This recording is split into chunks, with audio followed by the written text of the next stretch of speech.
Thank you for choosing to watch this video, in which I'll be tying a quill-bodied cruncher. As always, start off by mounting your hook in the vise and checking the hold. For this fly I'm using one of Fooling Mill's Comp Heavyweight barbless hooks in a size 14. Catch on your thread. For this fly I'm using some of Semperfli's classic wax thread in a rusty brown colour, size is 12 knot. Once you've got the thread cut on, trim away the waste end and form your underbody down to the end of the shank where we'll catch in the tail. The tail in this fly matches the hackle we'll use at the end, and it's a red game hen hackle. This is feathers taken from a cape I got from Cookshill fly tying. I want the tail to be about the length of the body, maybe slightly longer. Measure it up, make sure you're happy with the length, and catch in on the top of the hook. I'll catch it in just to my side of the hook, and as I put the first wrap of thread over it, will roll it onto the top. Check you're happy with where the tail's sitting, and bind down over the full length of the body. When tying this style of fly, especially with the quill body, it's quite important to keep the smooth and consistent underbody. Trim away the waste end of the feather barbs, tidy up the tying point, and I'll catch in the body material as I work my way back down to the end of the body. I'm using one of Fooling Mill's stripped quills, natural quill for the body. I want to catch it in so that the darker edge is facing upward. This will mean that as I wind it away from me up the body, the darker segment will be at the rear edge, and this will mean it's always visible, so I can control the segmentation as I wind the body by how much I overlap. Once you've caught it in down to the tie-in point for the tail, trying to make sure the tie-in points are even for the tail and the body, take the thread back up, making sure you've got a smooth underbody. To reinforce the fly, I'll use some of Fooling Mill's fishing glue, just a small amount placed on top of the hook, and this will spread round enough as I wind the body over it to give a nice robust fly. I'll catch the stripped quill with my hackle pliers to make it easier to control the winding. You have to be quite careful, especially the first few turns, as this can be quite a fragile material, and be careful of not catching it on the hook point.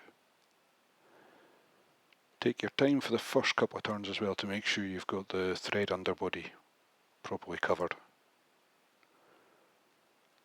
and wind the body up in touching or slightly overlapping turns just to make sure you cover up all of the thread.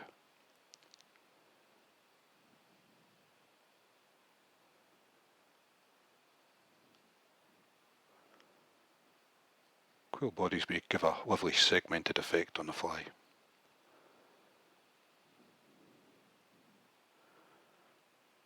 I think I'll just need to move the thread forward a turn to make sure I'm not going to trap it over.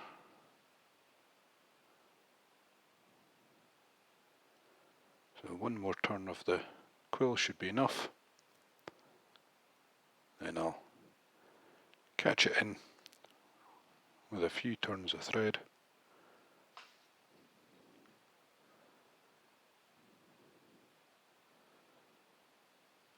And you can either trim it away with your scissors or hold the thread tight and break it away with your hackle pliers. There are a few straggly pieces of the tying thread showing, so I'll tweak those off, get them out of the way. Should be able to catch in some of the remaining ones and tidy those up positioning the thread where I want to start the thorax, but there's still a couple more fibres there I want to see if I can get rid of, especially around the eye, as they'll become awkward when I want to finish the fly off.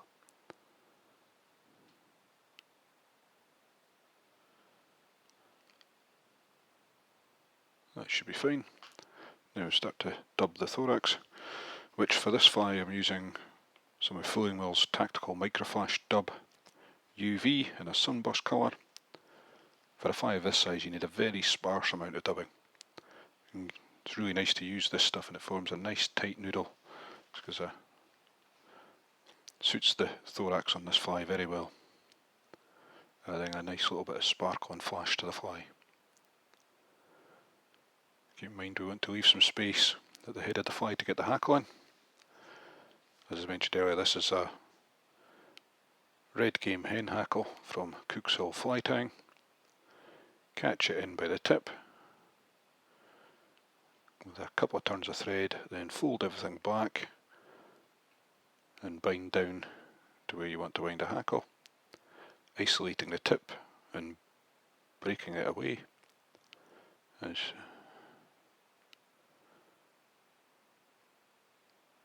Then I'll fold the hackle as I wind it.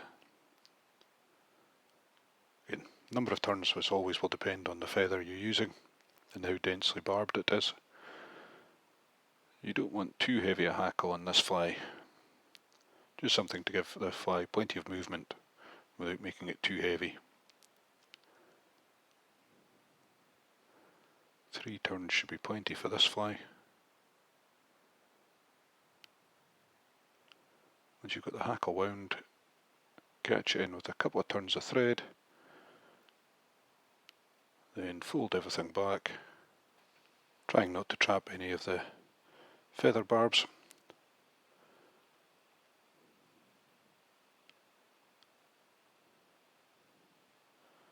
Once you're happy the feathers securely tied in, you can isolate the stalk and break it away, holding the thread under tension.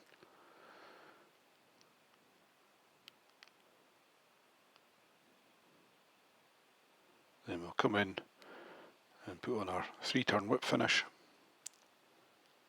to securely tie off the fly. Trim away the thread.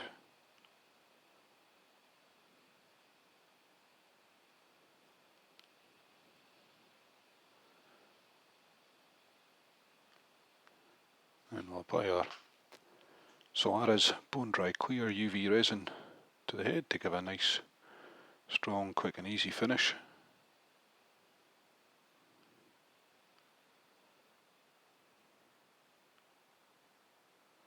Take your time when applying your resin or varnish, if that's what you choose to use, to not get any into the hackle.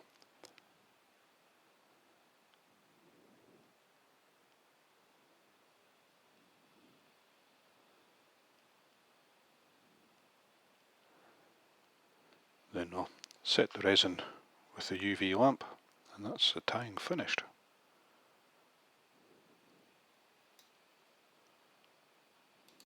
Again, thank you for taking the time to watch this video. I hope you've enjoyed it. If you have, please like it and don't forget to subscribe to my channel to be kept up to date with any future videos. As always, any comments and feedback are always welcome, and if there's any patterns you'd like to see me tie, please drop a note in the comments.